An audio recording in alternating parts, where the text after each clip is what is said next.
My day didn't start off very well. I got a call this morning from Spoonhour, and he gave me the news that Coach Spoon passed away. Coach Spoon was obviously someone that was very special in my life. He gave me an opportunity to stay at UNLV, be part of his staff, and to get to know him for 3 years. And as good a coach as he was, and as much as I learned from Coach Spoon, I learned a lot more about life and how to treat people, and that good people can be successful in this business or any business. And so it was a day that I had a very heavy heart because of what Coach Spoon meant to me. We all have people in our lives that are mentors or people that make a difference and help us grow. And Coach Spoon was certainly one of those people for me. So I already miss him. We text, we talked quite often, and I can't say enough about the impact he had on my life. And so it was a difficult day. So it was important for us to do something to commemorate the great life that he lived. And so we had the CS patches on our uniforms. We had the moment of silence, and our guys completely understand what a good person Coach Spoon was. And so it was sad from that standpoint. So I think he would have been proud of the job our guys did tonight. We got off to a little bit of a rough start. And a large part of that has to do with the fact that Colorado State is a terrific offensive team. If we make a mistake, just one guy on the floor makes a mistake, they're very likely to hit a three-point shot. And so both halves, we were disappointed with our defensive intensity, and yet we picked it up and we were able to counter our defense. And once we were able to get stops, we were able to push the ball in transition, and we shared it. And you know, I always talk about field goals and how many of those baskets are assisted. And so to get 30 baskets and have 24 assisted is a big deal. Mike Moser was terrific. Justin Hawkins was fantastic coming off the bench. Got great contributions from our five-men. I think the unsung heroes on our team this year are five-men. Carlos obviously is hurt right now, but Quintrell and Bryce Masamba were very good. And good things happen to good people. And Reggie Smith has been patient.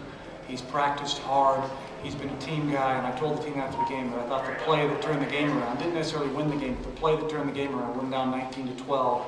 He goes in the game, he makes a dribble penetration move and finds Chase Stanback in the corner for a three, and it seemed like that gave us confidence. And again, if Reggie's attitude hadn't been as good as it's been lately, his attitude's been terrific. He wouldn't be in a situation where he could come in and help us, and so I was very proud of the job that Reggie did. But it's a very good win for us. It's a good team. They had our full attention. They obviously came in here last year and beat us, and so we understand how good they are and how well they're playing. So proud of the effort. We've got a challenging game on Saturday, so we'll figure out what we can do tomorrow and Friday. Tough travel up there, altitude and all those things. A good Wyoming team. I told Coach Schiller he did too good a job recruiting because those guys are very, very good. Dave, how did you address the news this morning with your team when you guys first met today? Our guys are aware of Coach Spoonhour and his impact on our program. Because most of our guys, or actually all of our guys, played for Coach Kruger, so they know that Coach Kruger took over for Coach Spoonhour. Coach Spoonhour obviously has been a fixture in the program and has been at games and has been so supportive, and so our guys understand the impact that he had on the program.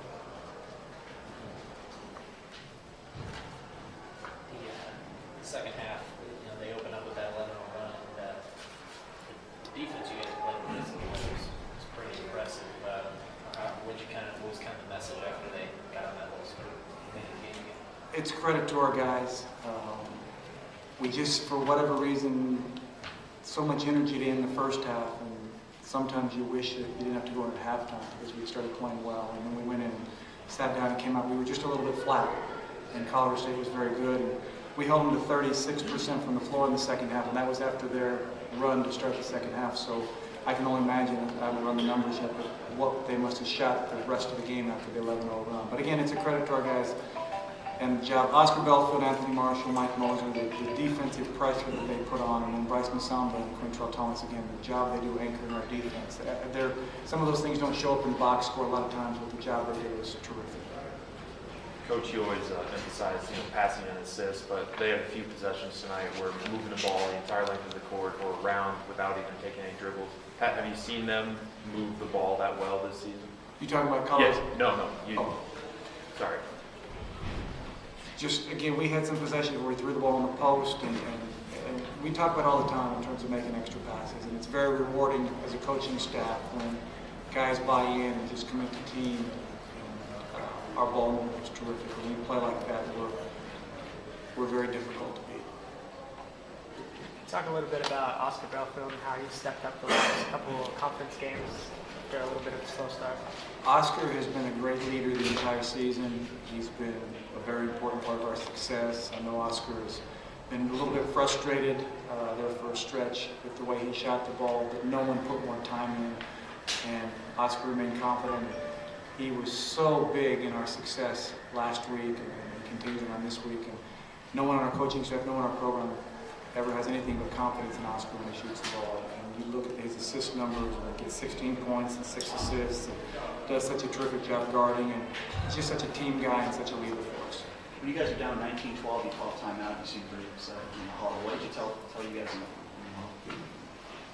Just that we weren't guarding the way we're capable of guarding, and our guys know that we have a high expectation for our program. Our guys have a high expectation for themselves, and we just were a little bit flat. And a lot of that credit goes to Colorado State, but we were giving them open shots. And it was similar to what we talked about with the Illinois game last year and the difference in our team this year against Illinois, and the Colorado State game here last year and the difference in the game. We just wanted to make sure that we made them make contested shots over the course of the whole game. And Colorado State's a terrific shooting team. They're going to make some contested shots, but we just feel like if we're locked in on defense, they'll have a hard time making enough contested shots. But to start the game and start the second half, they got way too many uncontested shots. But again, credit to our guys, we picked it up, and for the most part, we were terrific. You think Oscar really needed this past week and a half to get his confidence going in his shot? I think Oscar needed it for Oscar. As his coach, I didn't need it because I've never lost confidence in Oscar. That's why I continue to play him the minutes I play him, because I know how important he is to our team. But he has put so much time in, and he's continued to have confidence. And I think the biggest thing is his teammates have confidence in Oscar, and they know what a big part of our winning team Oscar is and will continue to be. Anything else for Coach?